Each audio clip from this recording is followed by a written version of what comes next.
Alors voilà, donc je vais refaire cet exercice. Comme j'ai dit toujours, j'ai déjà enregistré cette vidéo, mais lorsque j'ai essayé de la télécharger, il dit que c'est pas traité. Donc je suis à chaque fois obligé de refaire les vidéos juste pour faire passer la chose. Alors voilà, regardez. Donc j'ai dit comment on va essayer de tirer la matrice de cette application linéaire-là. Donc c'est très facile. Donc il suffit donc dans la base, voilà, dans la base IJK. Si je me rappelle, je pense dans l'autre vidéo, j'avais donné f de i, voilà, f de j, f de k, f de w, d'accord, égal, égal. Donc vous allez représenter ces vecteurs-là dans la base IJK. IJK de la base canonique, IJK de cet espace-là. Ça veut dire que je vais essayer d'écrire f de i dans la base IJK. Donc, j'espère, je cherche un stylo rouge. Voilà. Donc, je vais écrire ça dans la base IJK. Même chose, lui aussi, je vais le représenter dans la base IJK. Même chose pour l'autre. Plus, voilà.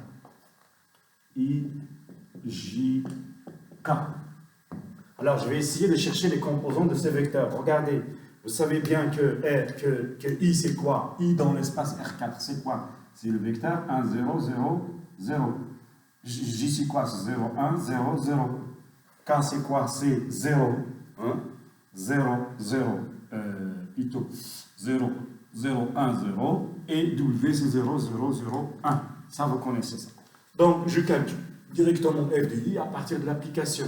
Donc, f de i, c'est quoi? Donc, x, c'est 1, y, c'est 0, z, c'est 0, t, c'est 0. Donc, je remplace x ici par 1. Donc, j'aurai 2. J'aurai 2. Voilà. X, il est là, donc c'est 1.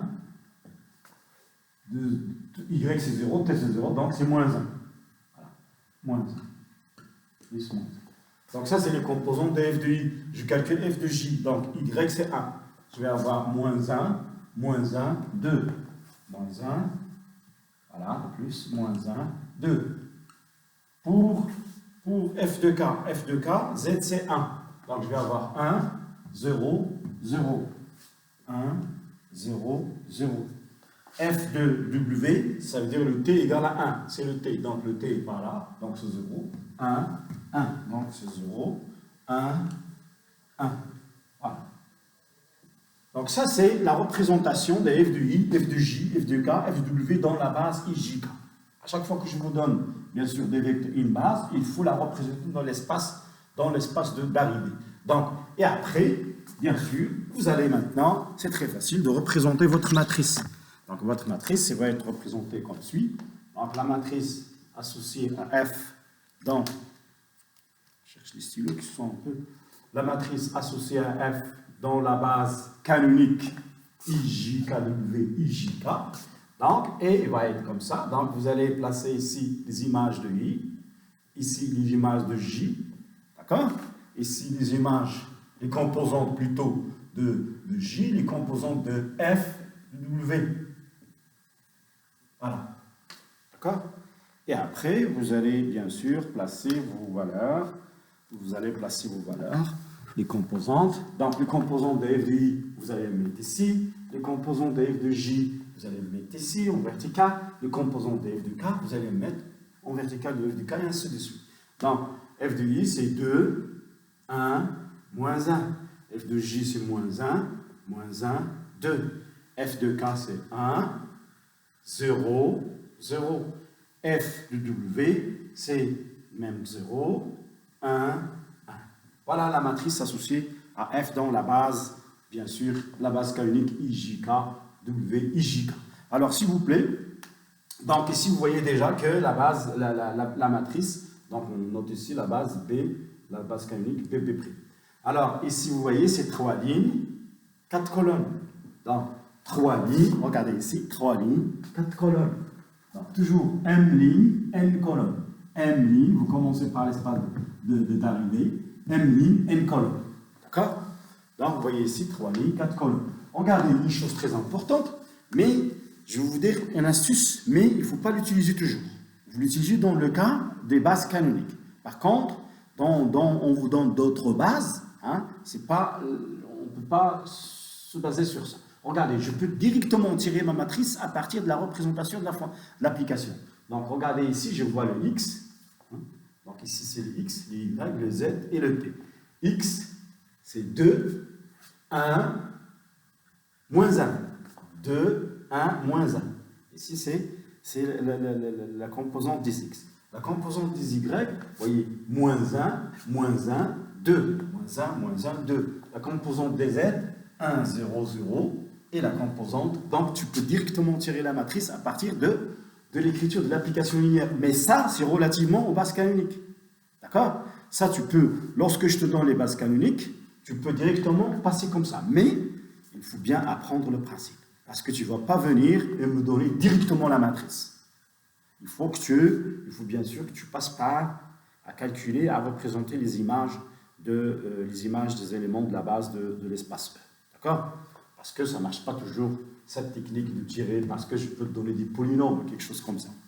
Bien, alors voilà, donc vous voyez que c'est très facile de retirer, d'extraire directement la base de la matrice associée à une application linéaire.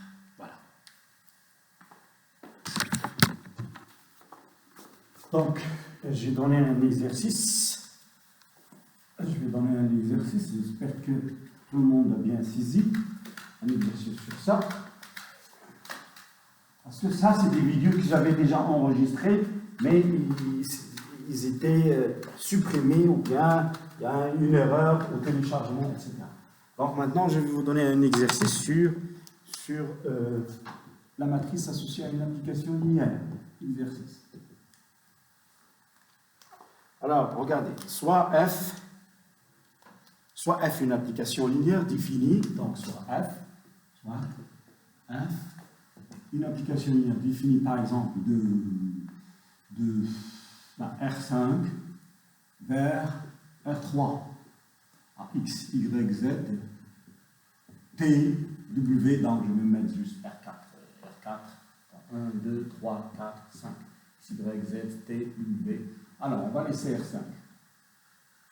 On associe 2x plus y moins z, x plus w moins t plus 2z, voilà. Et bien sûr, x moins y. D'accord? Donc, je donne cette application-là. Les questions sont les suivantes. Première question. Donnez bien sûr le noyau de F, l'image de F et leur base. Respective. Après, deuxième question, calculer les dimensions du noyau. La dimension de l'image, c'est-à-dire le rang de F. Et la troisième question, peut-on dire ce que c'est un isomorphisme? Ça, c'est facile. Donc, je vais vous donner, trouver la matrice associée à F par rapport aux bases canoniques, IJ, K, W, etc. et la base canonique de R3. Trouver la matrice associée. Bien. Donc, notez cet exercice.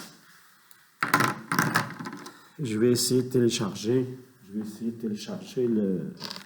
la vidéo. Et bien sûr, j'aimerais une chose très importante. S'il vous plaît, les exercices que je vous donne à chaque séance, il faut les faire. Il faut les placer sur Moodle.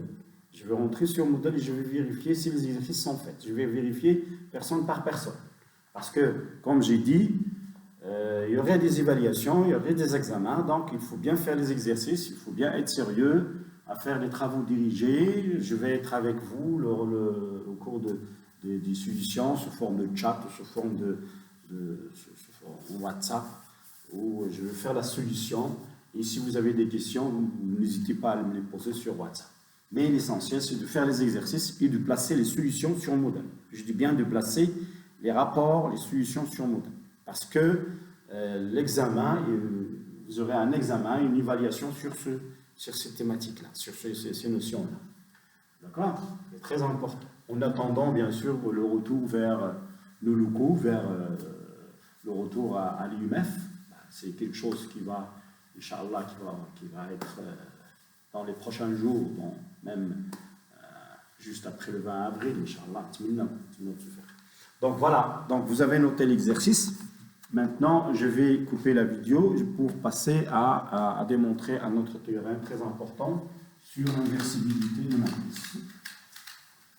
Alors, je coupe.